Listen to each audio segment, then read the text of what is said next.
My affectionate learners, today we are going to read a poem, Sea Fever by John Masefield. John Edward Masefield was born in the year 1878 and passed away from this material world in the year 1967. John Edward Masefield loved nature. Basically, he was a sailor by profession. Naturally, he loved sea, sky, ship. But he took premature retirement. But his heart had a deep appeal for the sea, for the ship, and for the clear sky that compelled the poet to put down the poem Sea Fever. And this poem Sea Fever clearly conjures of the adventurous thinking of the poet John Edward Masefield. Let us enjoy the first stanza of the poem Sea Fever. My dear students, you open your book for your reading.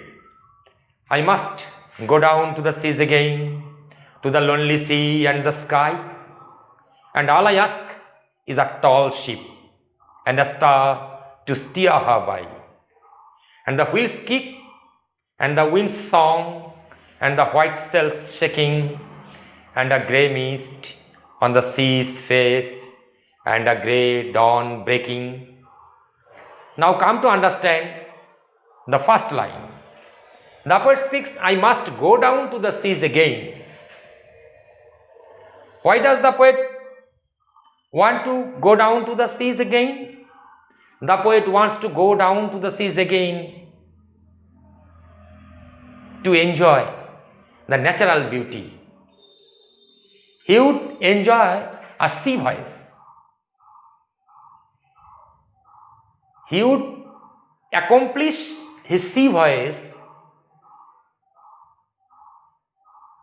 in a lonely sea, and at the time of his voice, the sky would be clear and transparent.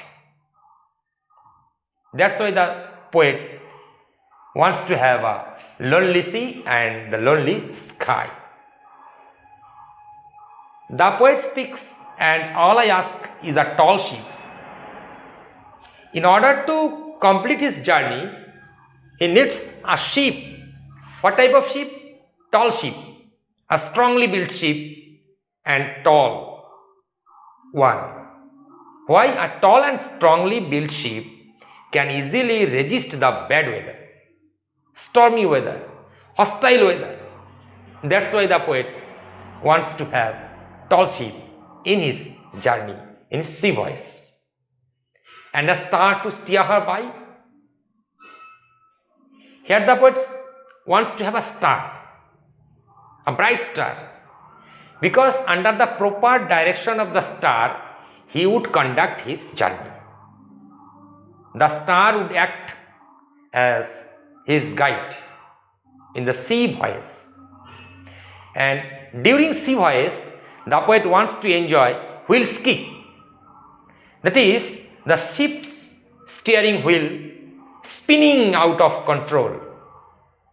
The term wheel's kick also expresses the fact that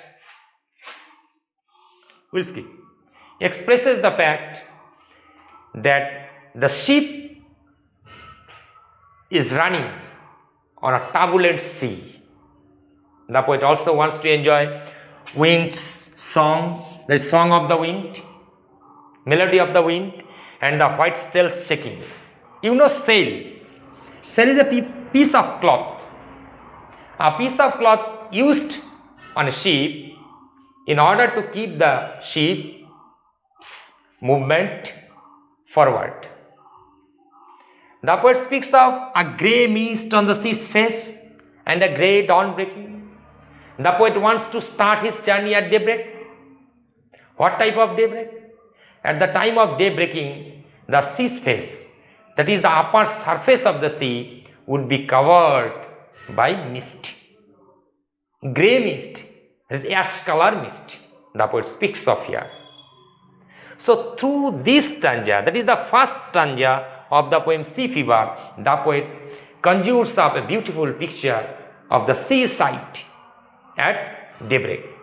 At daybreak, the poet imagines the surface of the sea would be covered with grey color mist, that is ash color mist, and he would start his journey again, and he would take a tall ship, and there would be a star to guide her journey, and he would enjoy the wheel's kick, wheel's motion, wheel's vibration that would make his journey more sensitive and more thrilling. He would enjoy the wind song, that is the melody of the wind, and he would enjoy the whale sails shaking, a sound emerging at the time of the shaking of the sail. This is about the first stanza of the poem Sea Fever. The next two stanzas, that is the second and the third stanza in next class.